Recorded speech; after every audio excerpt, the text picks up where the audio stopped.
เขาจะซุกเกินไปไม่จักหน่อยนี่ทุกคน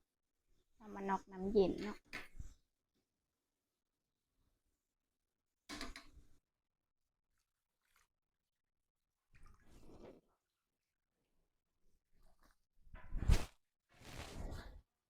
นี่ทุกคนได้เกือบเต็มกระมังเลยทุกคน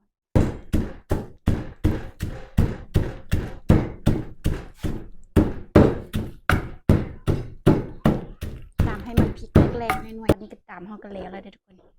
เทลงไปเลยทุกคนมีพักน้ำเนาะทุกคนเนาะ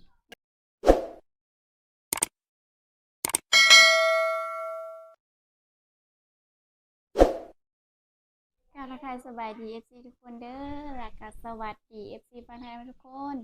วันนี้ก็มาพบกับสาวพรสาวผู้ไทยคือกันแล้วทุกคนวันนี้สาวพรอยากกินเมนูต่ำอีกแล้วนะทุกคนเราก็เลยไปซื้อเส้นมาต่ำมาทุกคนเนาะ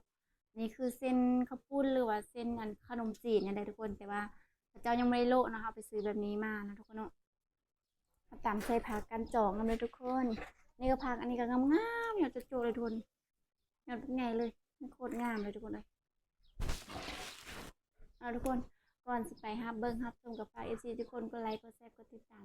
ส่องน้อยๆซัพพอร์ตได้เลยทุกคนเพื่อเป็นกำลังใจในการให้คลิปนะทุกคนทุกคนก่อนอื่นกับซัพพอร์ตกับซิมาล้างพักโลพักไปเนาะทุกคนแล้วก็เฮาซิมาโลเส้นเนาะทุกคนเนาะพักเฮาก็ประมาณนี้นะทุกคนเฮาซิมาล้างก่อนเนาะทุกคนเนาะเดือดตัดก่อน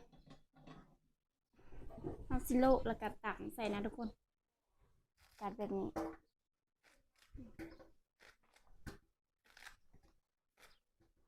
นี่ทุกคนตัดเป็นทอนแบบนี้เลยบูฮู้ว่าฟังไทยเอิญจังไหนเนาะทุกคนเนาะแต่ว่าบ้านคอยนะเอิญผักกันจองนะทุกคนอันนี้คือพระเจ้าเอามาให้นะทุกคนโคตรงามเลยทุกคนเลยยอดโจเลยน่าจะยู่ผายกับเจ้านะทุกคนวันนี้กับสะพอนกับบ่ได้ไปหน้านะทุกคนเนาะสะพอนยู่เฮิรนเราก็เลยคิดอยากกินต่ำเลยไปซื้อเส้นมาต่ำนะทุกคนเนาะโคตรงามเลยทุกคนเลย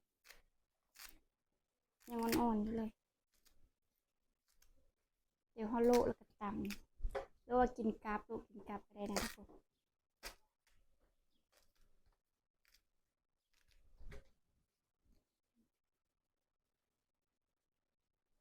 บรรยากาศก็ร้อนนะทุกคนวันนี้คือฝนสิตกอีกแล้วทุกคนเลยทุกคนโลตามไส้แน่แล้วก็โลกินกาบแน่เด้อทุกคนเอาสิมาล้างก็เนาะเอาเสียโลไว้แล้วก็นอกน้ำมันเย็นไว้เนาะทุกคนมันจะกรอบเดี๋ยวไปโลกันเลยนะทุกคนโคตรงามเลยทุกคน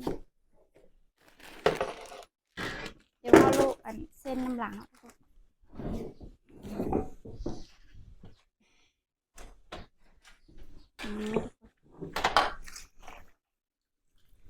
ใส่เลยทุกคนเอาสิบโลดนเนาะจากหน่อยก็เอาขึ้น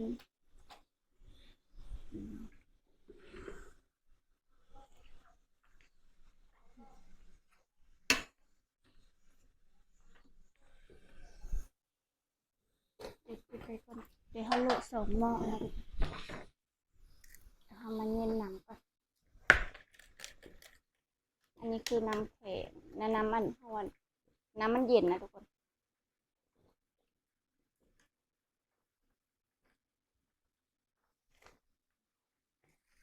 เป็นน้ำก้อนนี่เลยทุกคน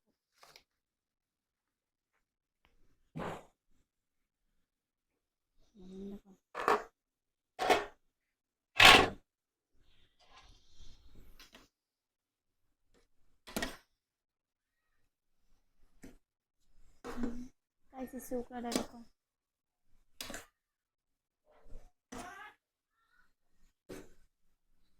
น่าจะบสุกเป็นไรเนาะแบบโลให้พอดีมาให้มันกรอบนะทุกคน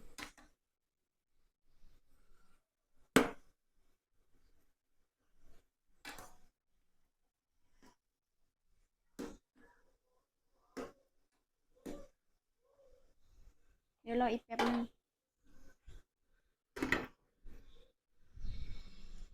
ให้มันพดได้ทีก็นอนทุกคน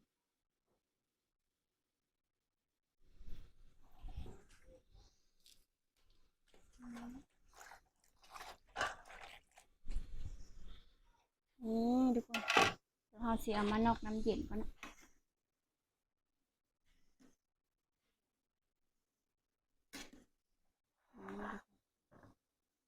แบบนี้เลยถ้าเอานอกน้ำเย็นเนี่ยมันสิกรอบนะทุกคนเดี๋ยวเวลาเรากิน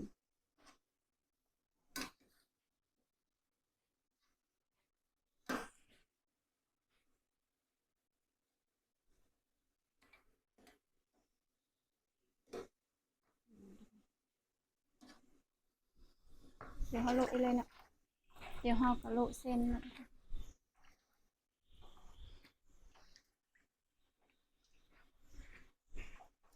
มีแต่ผักกั้นจองนะทุกคนผัก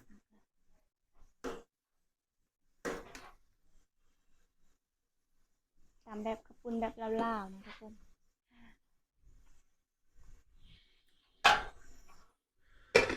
คนมองในกระปุกแล้วเนาะถ้าจะซุปเกินไปไม่จักหน่อยนี่ทุกคนทำมานอกน้ำเย็นเนาะ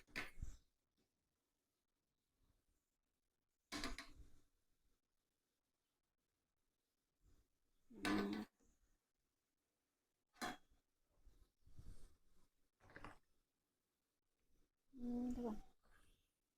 แบบนี้เลยเดี๋ยวเขาแช่น้ำไว้ประมาณนี้เนาะทุกคนแล้วก็เอาสิมาโละเส้นเนาะทุกคนแบบนี้นะเอาสิยันตื่มน้ำนิดนึง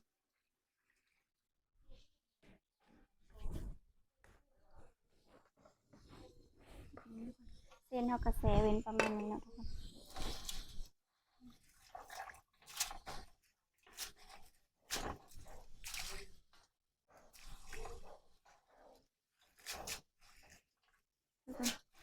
คนงามเลยเส้น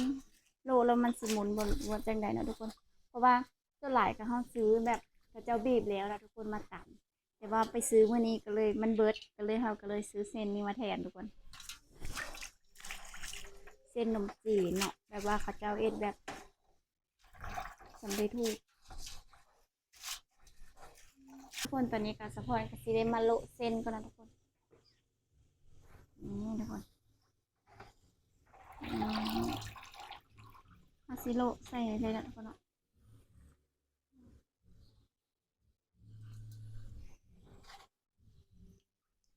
นี่ทุกคนเดี๋ยวให้เส้นของมันซุปก่อนนะทุกคนเนาะรออีกประมาณจาก4-5 นาทีนะทุกคน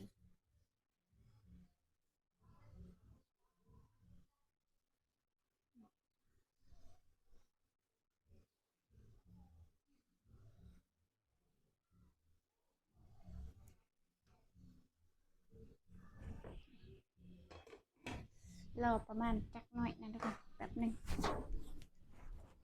ทุกคนตอนนี้ก็ข้าวปุ้นเขากระสุกกันนะทุกคนเนาะเต็มหม้อเลยทุกคนเดี๋ยวเราเอามาล้างก่อนนะทุกคนนี่ทุกคน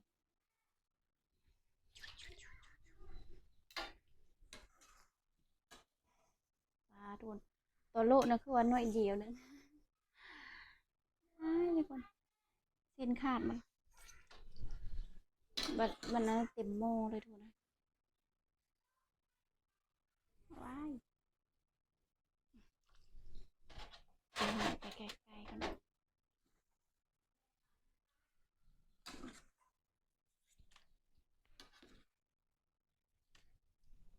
ทุกคนโคตรอ่อนเลยค่อยโลแบบเปื่อยๆเลยทุกคนเลยไฟไหม้หม้อจนไฟสิไหม้หม้อทุกคนจนน้ำแห้ง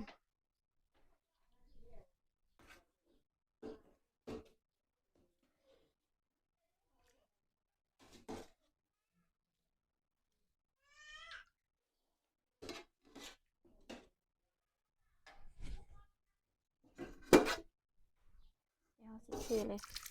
เลย นี่ ทุกคน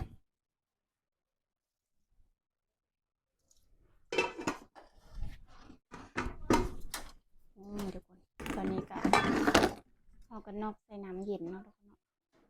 เดี๋ยวเราสิเอ็ดจับเอ็ดอันเสือขึ้นมาเลยนะทุกคนอุ้ยน้ำหอนเดี๋ยวเราเสียนั้นเอ็ด2น้ำมาเนาะทุกคน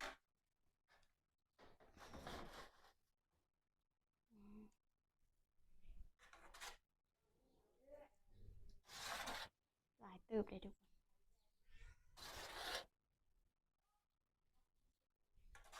เดี๋ยวเราสิล้างอีน้ำนึง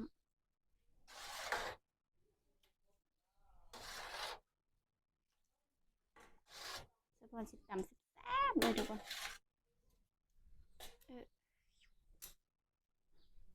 เดี๋ยวเราไปเย็นน้ำออกก่อนทุกคนเอาล้างน้ำที่2กันแล้วก็เนาะเป็นยังหอนเลยทุกคนทุกคนขอบคุณค่ะกะมันจะบดเป็นสีขาวปะไดเนาะเพราะว่าฮาโลใส่น้ำผักกาดจอกนะทุกคนมันก็ยังเป็นสีเขียวๆหน่อยๆนึงนะทุกคน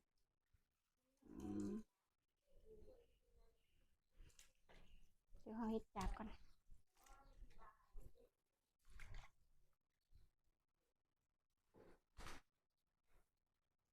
เดี๋ยวเขาปั้นน้ำมันออกนะทุกคนให้น้ำมันสะเด็ดนี่ทุกคนถ้าเขาเฮ็ดน้ำแต่ว่าเฮ็ดน้ำขนมจีนกับกินกับแซ่บนะทุกคนแต่ว่านี่สปอนสิตักเนาะบ่ได้เฮ็ดน้ำมัน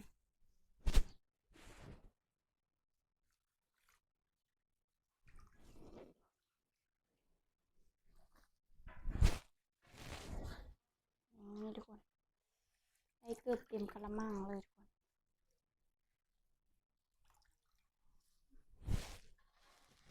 เอานุ่มๆเลยทุกคนเลย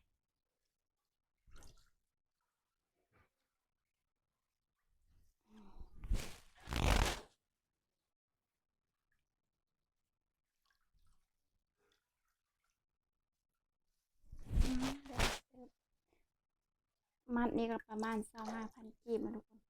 ถ้าเป็นเงินบาทก็ประมาณ30บ่น่าจะประมาณนี้นะทุกคนคันซีเมนต์เนาะ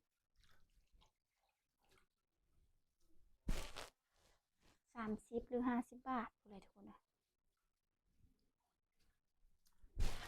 สะพอนกับบนแน่ใจนี่ทุกคนข้าวปุ้นเฮาเตรียมจานเลยทุกคนเดี๋ยวเราจะไปตำก่อนมันเนี่ยทุกคนเราก็ได้เริ่มตำแล้วเนาะใส่มักพริกเนาะทุกคนใส่หลายๆไปเลยทุกคนแบบใส่มักพริกแล้วก็ใส่กระเทียมเนี่ยนะทุกคนใส่ลงไปเลยเติมกระเทียมอีกเนาะทุกคนใส่กระเทียมหลายมันจังบดท้องนี่ทุกคนแล้วก็ใส่เป็นนู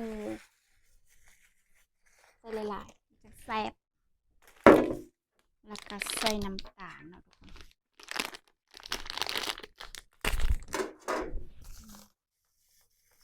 เป็นรสชาติแบบหวานๆส้มๆเผ็ดๆเอากระมาตำนะทุกคน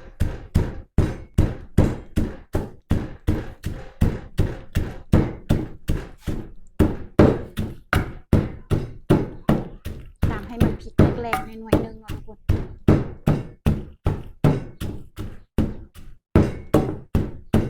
ตำไปเลย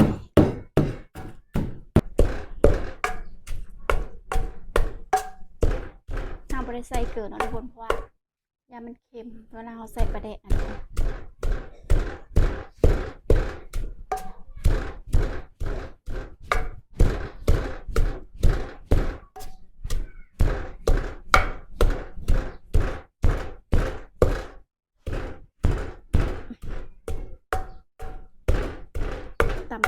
ตำไปเลยนะทุกคน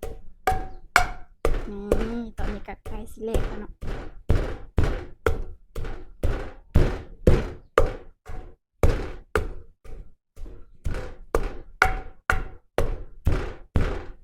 ทุกคนเดี๋ยวเราใส่มะนาวลงไปก่อนนะทุกคนมะนาว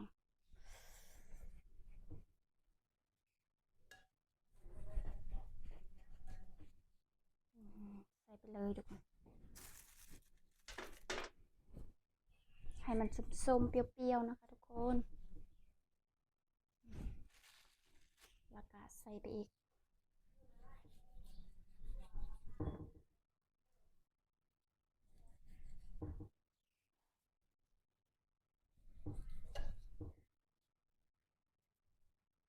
ใส่เบิดเลยเด้อทุกคน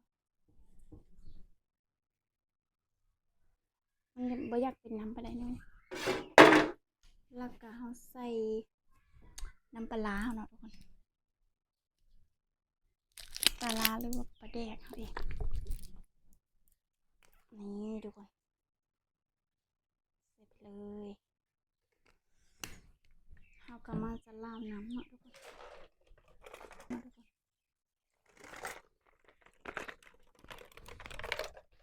เขาก็มาคุยเข้ากันเลยนะคะทุกคนให้มันเป็นน้ำแบบนี้ถ้าเราบ่ใส่น้ำบ่เป็นน้ำเลยทุกคนทุกคนหน้าตาเป็นตะเพ็ดขนาดยกเข้ากันทุกคนนี่ทุกคนหน้าตาเดี๋ยวซิมก็เนาะว่ามันบ่พอเนี่ยโคตรส้มเดี๋ยวเขาเติมน้ำตาลหน่อยนึงนะทุกคนส้มบดใส่ไปโนอีกใส่หลายตืดเข้ากันทุกคนแล้วก็เขาก็เอาหน่อไม้เขาลงนะทุกคนตำป่าหรือว่าตำกระปุ่นนะทุกคนแล้วก็ผักกันจองเขาลงหลังนี่ขาดที่ได้ก็คือกระปุ่นนะทุกคนเส้นบักยาวๆตืดลงไปเลยทุกคนนี่ทุกคนตืดลงไปอีกก็ผักกันจองครับ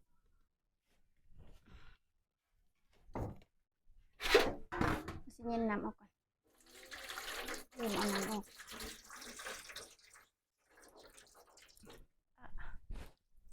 นี่ทุกคนผักกันจอง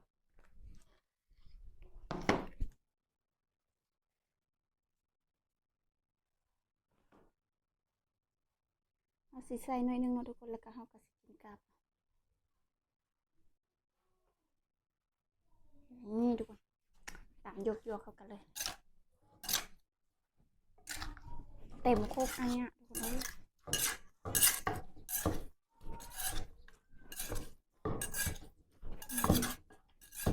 โคตรติดตาแซ่บเลยกันนี้ทุกคนเขาสิบริกรรมเหมือนเนาะกินโบเบิร์ตตำขนมจีบนะทุกคนประมาณนี้มากินมาเขาเลย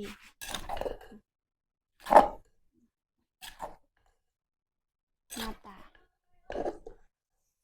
เป็นตาแซ่บบ่ทุกคนเดี๋ยวทุกคนจะชิมกันเนาะว่ารสชาติเป็นจังใดแซ่บนี่ทุกคนตอนนี้ก็ตามห้องกันแล้วเลยทุกคน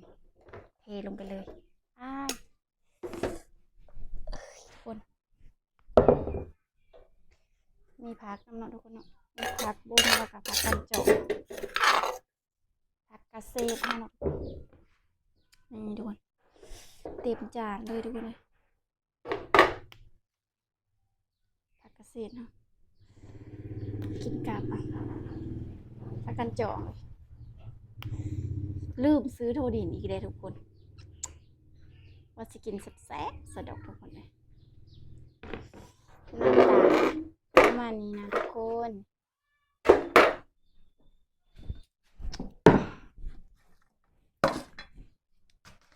เดี๋ยวไปเอาซ่อมก่อน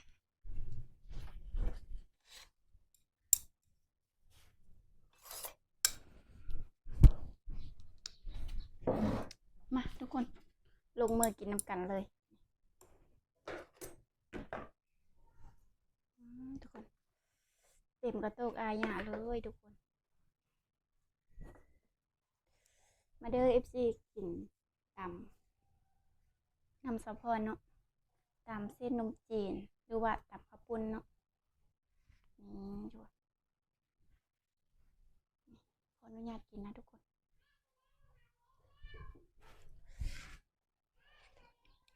อืมกรอบๆเลย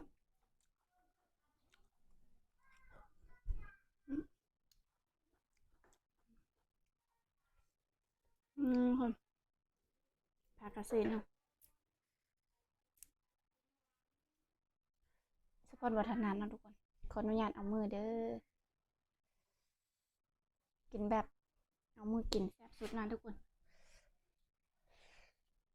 อืม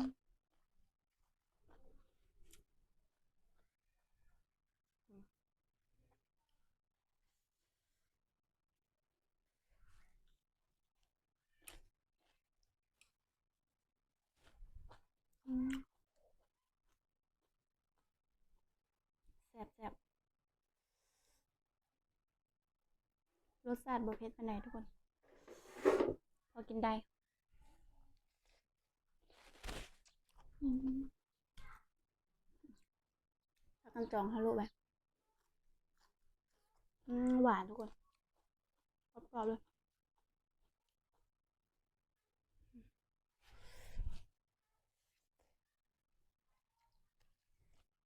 อืม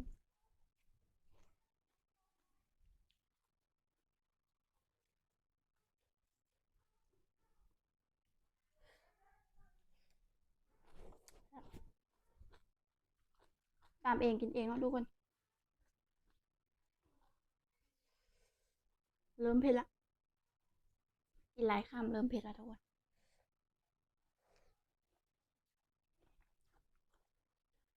อืม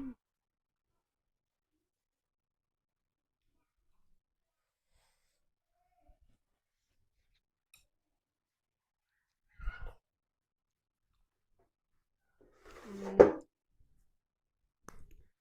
เอาล่ะทุกคนคลิปนี้ก็สะพอนสิได้ขอตัวไปกินก่อนเนาะทุกคนเนาะ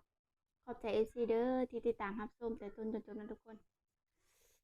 ฝากกดไลค์กดแชร์กดติดตามช่องสะพอนด้วยทุกคนคลิปนี้ก็บ๊ายบายพบกันใหม่คลิปหน้านะทุกคน